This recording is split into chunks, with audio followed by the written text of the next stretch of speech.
अपने आत्मा गरीबदास जी महाराज को परमात्मा ने कहा कि आप जाओ बेटा वापस और इस सतनाम का जाप करना, तुम जल्दी ही भक्ति के धनी बन जाओगे। तुम्हारा जितना भी हानि हुई है इससे वो अक्षति पूर्ति हो जाएगी।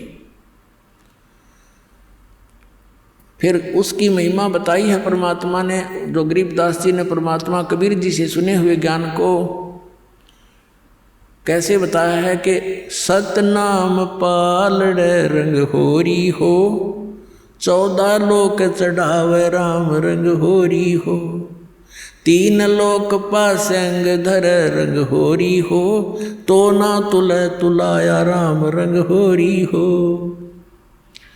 सतनाम के एक श्वास की कीमत पुण्यात्माओं कितनी है।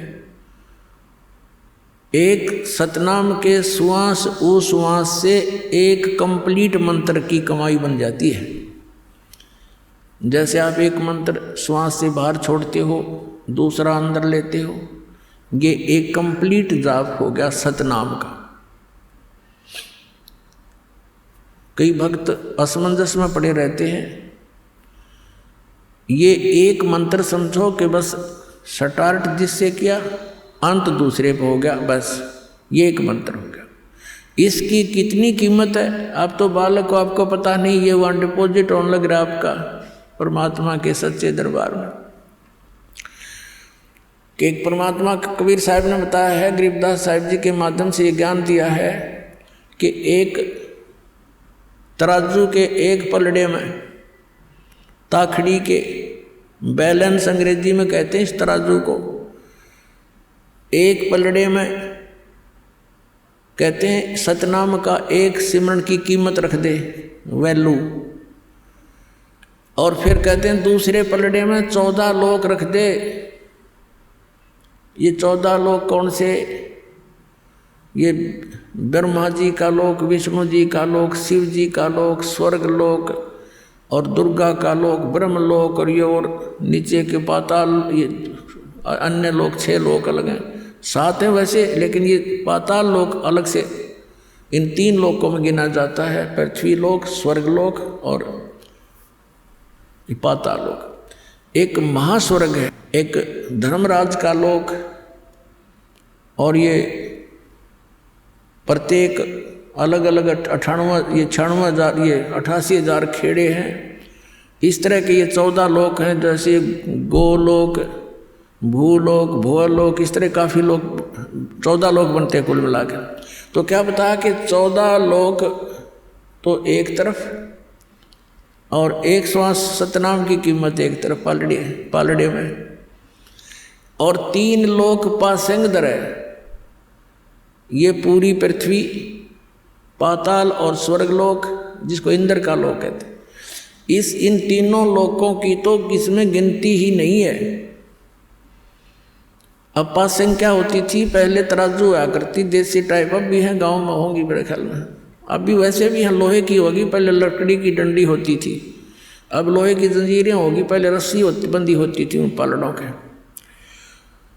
तो उसमें हाथ से तोला करते थे, एक डंडी का एक रस्सी बांध रखी होती थी सेंटर में, तो दोनों तरफ तराजू होती थी। तो हमारे घरों पर ये कोई कनक लेने आते थे व्यापारी लोग, गेहूं वगैरह तोलते थे, आकर के मोल लेते थे। तो उसमें उनसे पहले कहा जाता था कि लाला जी पासिंग तेरी एरर दिखा ताखड़ी में। वो देखता था कोई पलड़ा ऊपर नीचे होता था, तो उसमें उसी गेहूं से ही एक मुट्ठी गेहूं उठा करके दूसरी साइड में डालकर उसकी एरर ठीक कर ली जाती थी उस तराजू की। उसको पास्यंग कहा करते कि इतनी पास्यंग है, इसमें इतनी एरर है। तो उस पास्यंग को ठीक करने के लिए एक मुट्ठी गेहूं तो वैसे डाल दिए, वो सौदे में नहीं होते। और सौदा तो वो गद मनवाना 10 क्विंटल तोल ले जा, वो सौदा है। तो परमात्मा कहते हैं कि सतनाम पालड़ रग होरी हो, और 14 लोक चढ़ावे राम रंग होरी हो। ये 3 लोक पासंग धरे रंग होरी हो, तो ना तुले तुलाया राम रंग होरी हो।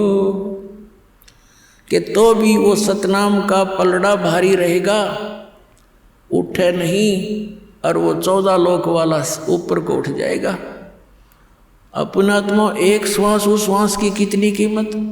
तो हम कितनी भक्ति लेकर यहाँ आए थे, हम आजीवन लगे रहेंगे, जब जाकर वह पूर्ति होगी। और पुण्यात्मा, क्योंकि हम अपनी भक्ति कमाई को यहाँ वेस्ट घड़ी करते हैं, इस करके हम जल्दी सटोर नहीं हो पाती, क्योंकि हम काल ने ऐसे उलझा रखे हैं, ना चाहते हुए भी कहीं ना कहीं पंचर हो ही जाता है। किसी ना किसी कारण से कोई बच्चे को दुख आ गया तो उसको अंतरात्मा से काल हमें ठगवा ही देता है।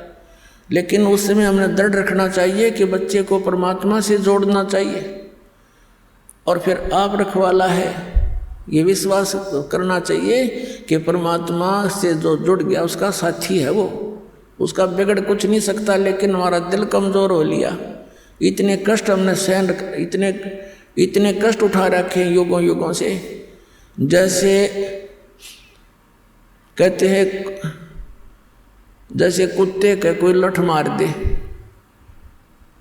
और वो बेचारा इतना पीड़ित हो जाता है, बहुत चिल्लाता है, फिर कहीं भी बैठा हो और जरा सा भी कोई शोर हो जा, ऐसे डंडा टाइप का, वहीं बैठा बैठा चिल्लाने लग जाता है, जबकि आसपास भी कष्ट नहीं है उसके। तो हम इतने दुखी हो चुके हैं युगों युगों से, हम इतने भयभीत हैं कि ना जाने पता के बिजली गिरेगी इस बच्चे पे, क्या हो जाएगा भगवान। तो हम डरते रहते हैं, और हम उस डर के कारण अपनी भक्ति को भी उसमें कुछ ना कुछ डिवाइड कर ही देते हैं। जैसा भी है अब लगे रहो, एक दिन ऐसा आएगा आपका सारी समझ में आ जाएगी, और फिर भगवान उनका रखवाला दिखाई देगा आपको। तो इस प्रकार हम अपनी भक्ति का नाश गणा करते हैं, आशीर्वाद दे देते हैं, किसी के हाथ सिर पर हाथ रख दिया, आपके कोई चरण छुए, सिर पर हाथ रख दिया, आपकी गई पूंजी ढेर सारी। क्योंकि जिसके अंदर कुछ है वही तो दे सकेगा। अब पहले ये रिवाज कैसे चलाई थी इस काल में, क्योंकि हमारे दादे परदादे और पिछले चलो देखो पूर्व जन्म के जितने भी हमारे पीढ़ियाँ या महापुरुष हुए, वो बहुत भक्ति युक्त होते थे, उनके वचन फल जाते थे, और वो क्या करते थे, अपने बच्चों को आशीर्वाद देते थे, भगवान करे तेरे न्यू हो जा, भगवान करे तेरे न्यू हो जा, और ऐसे होगा तेरा तू दूसरे पोता हो, तुझे पुत्र हो। तो ऐसे वो अपनी पूंजी को नष्ट कर देते थे, अपने टायर से, अपने पहिए से, अपनी ट्यूब से दूसरे में हवा भरते रहते थे। अब ना तो उनकी ट्यूब काम की रही, ना आपने भी कंडम कर दी, दोनों खड़े हो गए। उसकी विधि है कि उसकी हवा भरने के लिए अलग से व्यवस्था है, वो वहीं से हवा भरवाई जाए। तो समझदार को संकेत ही बहुत होता है।